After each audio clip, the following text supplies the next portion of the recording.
আবারও নজর রাখতেই হচ্ছে সুপ্রিম কোর্টের আজকের রায়, বকেয়া ডিএ দিতেই হবে এমনটাই নির্দেশ। এবং যে কথা বলা হয়েছে যে 25% যে বকেয়া রয়েছে ডিএ সেটা ইমিডিয়েট মেটাতে হবে।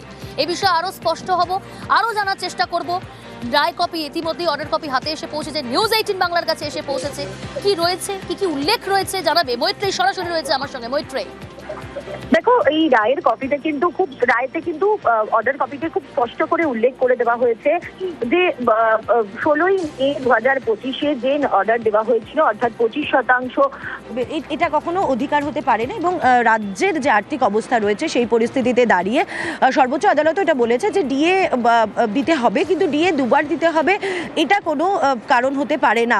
এবং আরও একটা বিষয় রাজ্যের তরফ থেকে আগের বারও আর্গুমেন্টে ছিল যে ফান্ডামেন্টাল রাইটের বিষয়, যে এটা ডিএ ফান্ডামেন্টাল রাইট কিনা। কলকাতা হাইকোর্ট যেখানে বলেছিল ডিএ ফান্ডামেন্টাল রাইট, এবার যেহেতু কোনো পক্ষই অর্থাৎ আবেদনকারী রাজ্য এবং পাল্টা আসা রাজ্য সরকারি কর্মীদের পক্ষ থেকে এই ফান্ডামেন্টাল রাইটের বিষয়ে কোনো বক্তব্য রাখা হয়নি, তারা কোনো আর্গুমেন্ট করেনি, ফলে সেই বিষয়টা বিচার্যের মধ্যে রাখেনি। ফলে কোথাও একটা গিয়ে রাজ্য সরকারের এই জায়গাটাও কিছুটা হলেও ছাড় পেয়েছে রাজ্য। ফলে কিছুটা রাজ্যের অংশ ভাবা হয়েছে এবং রাজ্যের যে আর্থিক অবস্থার কথা সেটাও কিন্তু বিবেচনা করেছে সর্বোচ্চ আদালত, যে রাজ্যের তরফ থেকে বারবার করে বলা হয়েছে এবং সেই কারণে এই কমিটি গঠন করে দেওয়া হয়েছে। মৈত্রী, এখান থেকে একটু বোঝার চেষ্টা করবো, তবে তুমি সঙ্গে থাকো। 25% ইন্টারিম অর্ডারের কথা বলা হয়েছিল, সেটা ইমিডিয়েট দিতে হবে। আচ্ছা, কমিটি যে কাজটা করবে তার মধ্যে কমিটি যে রিপোর্টটা তৈরি করবে, পার্টিকুলারলি স্টেটের কত ফিনান্সিয়াল ডেফিসিট আছে এবং কিভাবে ইমপ্লিমেন্টেশন করে টাকাটা দেওয়া হবে, এই রিপোর্টটা 6 তারিখের মধ্যে তৈরি করতে হবে, 6 মার্চের মধ্যে। আর এর পরে যে বাকি যে টাকাটা আছে, মানে হিসেব মতো 75% টাকা, তার প্রথম ইনস্টলমেন্টটা 31 মার্চে দিতে হবে। এবং কমিটি ওই রিপোর্টটা 16 মে সুপ্রিম কোর্টের কাছে জমা দেবে, 15 মে। ইমিডিয়েট 25% দিয়ে দিতে হবে। হ্যাঁ, ইমিডিয়েট। আচ্ছা, এই রিপোর্টটা কি তৈরি করবে? সেখানে যে কত টাকা ফিনান্সিয়াল ডেফিসিট আছে ওয়েস্ট বেঙ্গল গভর্নমেন্টের, এবং এই যে এমপ্লয়িরা টাকাটা অধিকার সেটা কিভাবে দিতে হবে, 10টা ইনস্টলমেন্ট, 3টে ইনস্টলমেন্ট, 2টো ইনস্টলমেন্ট কিভাবে দেবে, সেইটা ওই কমিটি ঠিক করবে। কেন্দ্রীয় হারের ব্যাপারটা তো পরিষ্কার করে বলে, all India consumer price index, যেটা সেই বেসিসে কেন্দ্রীয় সরকার all India consumer price index মেনে দিচ্ছে বলে আমরাও কেন্দ্রীয় সরকারের অল ইন্ডিয়া প্রাইস ইন্ডেক্স যেটা আছে সেইটার বেসিসে চাইছি। এইটা হলো আমাদের কেস। কমিটি গঠন করে দেওয়া হয়েছে সুপ্রিম কোর্টের তরফ থেকে এবং সেই কমিটি গঠন 6 মার্চের আগে। এবং বেশ কিছু তথ্য সামনে উঠে আসছে যে কমিটি ঠিক করবে, কমিটি সিদ্ধান্ত নেবে যে বাকি 75% বকেয়া কত মেটানো হবে, কিভাবে মেটানো হবে, কত দিনের মধ্যে মেটানো হবে, এ বিষয়ে জানাবে মৈত্রী রয়েছে আমার সঙ্গে। একটু বোঝার চেষ্টা করবো মৈত্রী, যে কমিটি গঠন করা হলো সেই কমিটিটি কোন কোন বিষয়গুলো খতিয়ে দেখবে, কি কাজ হবে মূলত এই কমিটির?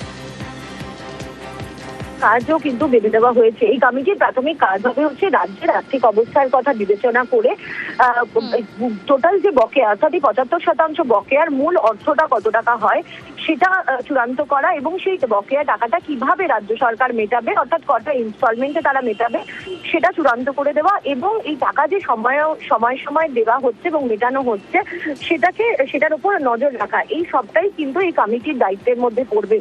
এই কমিটি 6 মার্চের মধ্যে গঠন করতে হবে এবং 31 মার্চের মধ্যে যে কমিটি ঠিক করে দেওয়া যে টাইমলাইন রয়েছে, অর্থাৎ যে আলোচনার সাপেক্ষে তারা যে টাইমলাইন করছে তৈরি করে দেবেন, সেই টাইমলাইন অনুযায়ী প্রথম কিস্তি 31 মার্চের মধ্যে বকেয়া 75% যে প্রথম কিস্তি সেটা দিয়ে দিতে হবে। এখানে আরো একটা গুরুত্বপূর্ণ জিনিস রয়েছে যে এই যে টাকার অংশটা দেওয়া হবে হচ্ছে 2008-এর যে বকেয়া টাকার যে টাইম ডিউরেশন, 2008-এর 1 এপ্রিল থেকে শুরু করে 31/12/2019, অর্থাৎ 31 ডিসেম্বর 2019-এর মধ্যে এই বকেয়া টাকাটা দেওয়া হবে। ফলে এর মধ্যে 25% ইমিডিয়েটলি দিতে হবে এবং 50%-এর প্রথম কিস্তি ঠিক হবে কমিটির মারফত, সেটা 31 মার্চের মধ্যে দিয়ে দিতে হবে রাজ্যকে এবং এই গোটা কমপ্লায়েন্স রিপোর্টটা 15ই মের মধ্যে সর্বোচ্চ আদালতে জমা দিতে হবে। মৈত্রীর সঙ্গে থাকো, কর্মচারী সংগঠনগুলো কিভাবে দেখছে এই রায়কে? আমরা জানতাম যে এই রায় আমাদের পক্ষে আসতে চলেছে, কারণ অধিকারটা স্বীকৃতি লাভ করেছে। 31শে মার্চের মধ্যে 25% মেটাতে বলা হয়েছে। রূপা 2009 নিয়ে এই মামলা ছিল, সেখানে স্পষ্ট করে প্রভিশনে লেখা আছে যে দিতে হবে আইসিপিআই মেনে। আমরা বলছি যে আইন স্বীকৃত অধিকার, যেটা হাইকোর্টের ডিভিশন বেঞ্চ বলেছিল বা সুপ্রিম কোর্টও আজকে যেটা বলেছে যে লিগালি এনফোর্সেবল রাইট, এটা নিয়ে কোনো সন্দেহের অবকাশ আর রইল না। এটা একটা ঐতিহাসিক, সারা দেশের মধ্যে কোথাও কর্মচারীদের এত বড় মামলা সুপ্রিম কোর্ট পর্যন্ত যায়নি, কারণ কোনো সরকার কর্মচারীদের অধিকার নিয়ে এইভাবে হস্তক্ষেপ করেনি। সুপ্রিম কোর্ট যেভাবে এই রায়টাকে দিল, এটা গোটা দেশের ক্ষেত্রে একটা উদাহরণ হয়ে থাকলো। অবসরপ্রাপ্ত কর্মচারী সমাজরা আর মাত্র 2 মাসের মধ্যে 25% ডিএটা পেয়ে যাচ্ছে। এটা আমাদের কাছে সত্যি একদম মানে মারাত্মক খবর বলেই আমরা মনে করছি। আমরা ভেবেছিলাম যে এই রায় যদি কর্মচারীদের বিপক্ষে যায়, আমাদের যে 10 বছর ধরে লড়াই 2016 সাল থেকে এই 2026 সাল পর্যন্ত, এই অভূতপূর্ব রায় আমরা কর্মচারীদের কাছেই আমরা যে উৎসাহ তা মানে একদম উৎসর্গ করছি। আমি আবারও কথা বলবো, মৈত্রী রয়েছে আমার সঙ্গে। মৈত্রী, এদিকে রাজ্যের 2 আবেদনকেই মান্যতা দিল শীর্ষ আদালত। এক, যে ডিএ মৌলিক অধিকার নয়, আর এদিকে বছরে 2 বার নয়, একবারই ডিএ।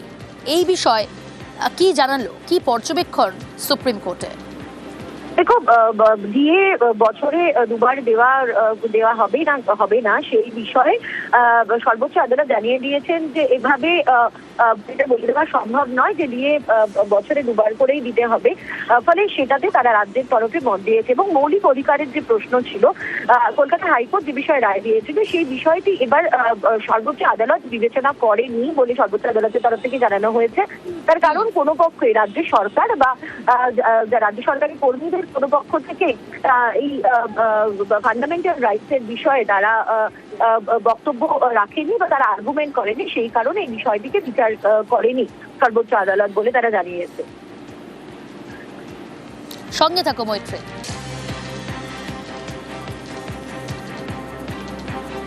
এখনই বকেয়া ডিএর 25% মেটাতে হবে। ডিএ মামলায় রায় সুপ্রিম কোর্টে। 6 মার্চের মধ্যে বাকি বকেয়া নিয়ে সিদ্ধান্ত। 75% বকেয়ার কত মেটানো হবে সিদ্ধান্ত নেবে কমিটি। যে কমিটি গঠন করা হলো, সেই বকেয়ার প্রথম কিস্তি দিতে হবে 31 মার্চের মধ্যে। বাকি বকেয়া কিভাবে মেটানো হবে, কমপ্লায়েন্স রিপোর্ট দেবে রাজ্য। 2008 থেকে 2019 পর্যন্ত বকেয়া ডিএ মেটানোর নির্দেশ দেওয়া হয়েছে। 10 লক্ষের বেশি কর্মচারীকে বকেয়া মেটাতে হবে। 1 লক্ষের বেশি অবসরপ্রাপ্ত কর্মীকেও বকেয়া মেটাতে হবে। প্রায় 40,000 কোটি টাকা ডিএ বকেয়া। অত্যন্ত গুরুত্বপূর্ণ আজকে সুপ্রিম কোর্টের এই রায়। এই রায় নিয়ে সুপ্রিম কোর্টের বকেয়া দিয়ে 25% এখনই দিতে হবে। এই রায় নিয়ে শুভেন্দু অধিকারী কি বলছেন শোনাবো আপনাদের।